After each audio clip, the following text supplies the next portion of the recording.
గోరా ప్రగతి channel ప్రేక్షకులకు స్వాగతం. మనం మహాత్మా జ్యోతిరావు పూలేకు సంబంధించిన విషయాలను గురించి తెలుసుకుంటున్నాం కదా. ఈరోజు ఎపిసోడ్లో మరికొన్ని విషయాలను తెలుసుకుందాం. హత్యా ప్రయత్నం. రిఫార్మర్లు, రియాక్షనరీలు సంస్థలుగా వెలిసిన కాలం అది.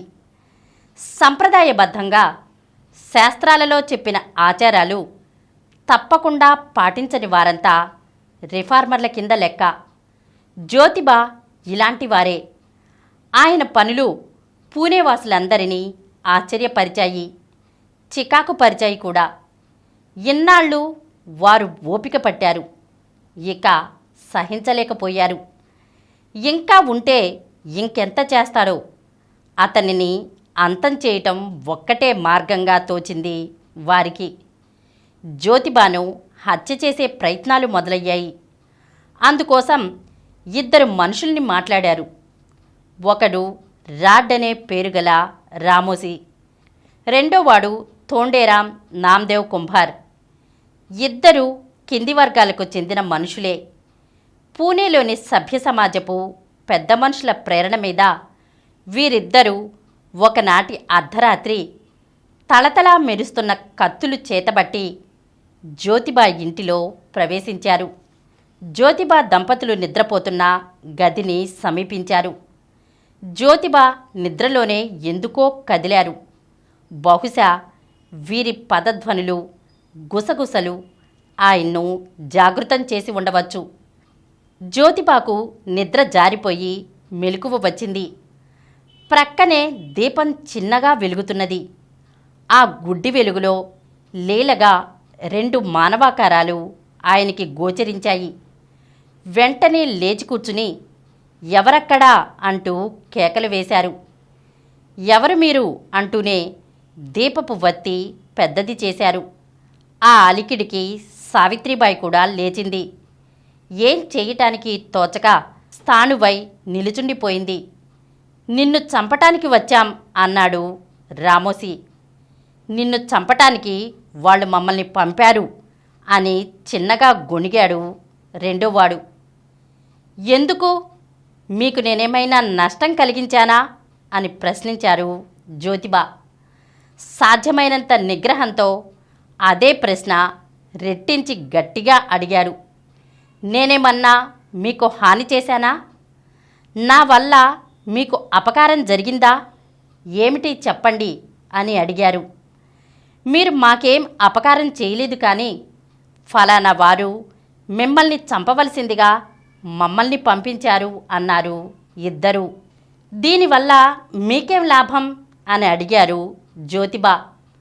మాకు ఒక్కొక్కరికి 1000 రూపాయలు ఇస్తామన్నారు అన్నారు వారు. నన్ను చంపటం వల్ల మీకు లాభం కలిగితే ఇదిగో చంపండి నన్ను.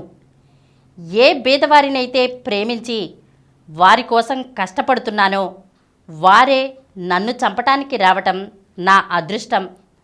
నా జీవితమే బీదల కోసం. నా చావు వల్ల లాభపడేది బీదవారే అయితే అందుకు నేను సిద్ధమే. చంపండి అన్నారు జ్యోతిబా. దరిద్రుల బాగు కోసం ఆయన చావటానికి కూడా సిద్ధమయ్యారు. ఆ మహాత్ముని సామీప్యమే ఆ మూర్ఖులలో వివేకం కలిగించింది. కరుణ, దయా మూర్తిభవించిన జ్యోతిబా ముఖం చూడగానే వారి అంతరాత్మ వారికి ఎదురు తిరిగింది. జ్యోతిబాలో మృత్యుభయం కానీ ఆందోళన కానీ లేకపోవటం వారిని ఆశ్చర్యపరిచింది. పశ్చాత్తాపంతో వారు ఆయన పాదాల మీద పడ్డారు. తాంచా సాహెబ్, మమ్మల్ని క్షమించండి. ఈ నీచపు పనికి మమ్మల్ని పురిగొల్పింది వాళ్లే. ఇప్పుడే వెళ్ళి వాళ్ళ అంతు చూస్తాం అంటూ వెళ్ళడానికి ఉద్యుక్తులయ్యారు. జ్యోతిబాను అప్పటికే అందరూ తాంచా సాహెబ్ అని ఆప్యాయతతో పిలుస్తుండేవారు. జ్యోతిబా మానవాతీతుడు. ఎవ్వరి మీద ప్రతీకారం తీర్చుకునే పని లేదని వారికి నచ్చచెప్పారు.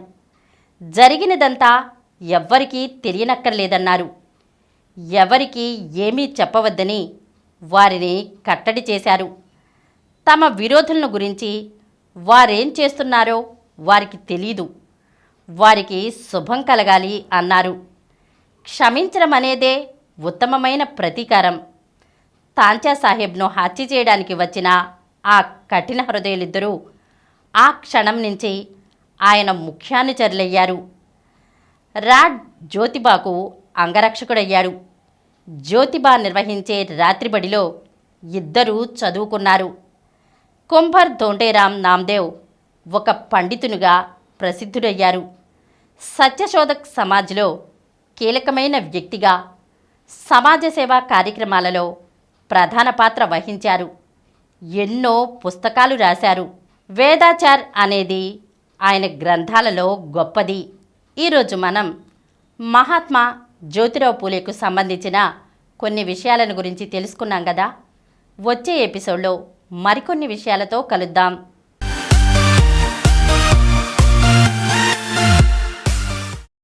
ఈ కార్యక్రమం మీకు ఎంతో నచ్చింది కదా.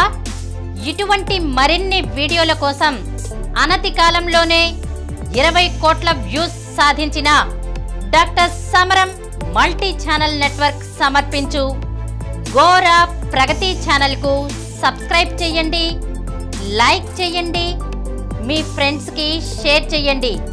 అలాగే ప్రక్కనున్న గంట సింబల్ని ప్రెస్ చేయడం మర్చిపోకండి.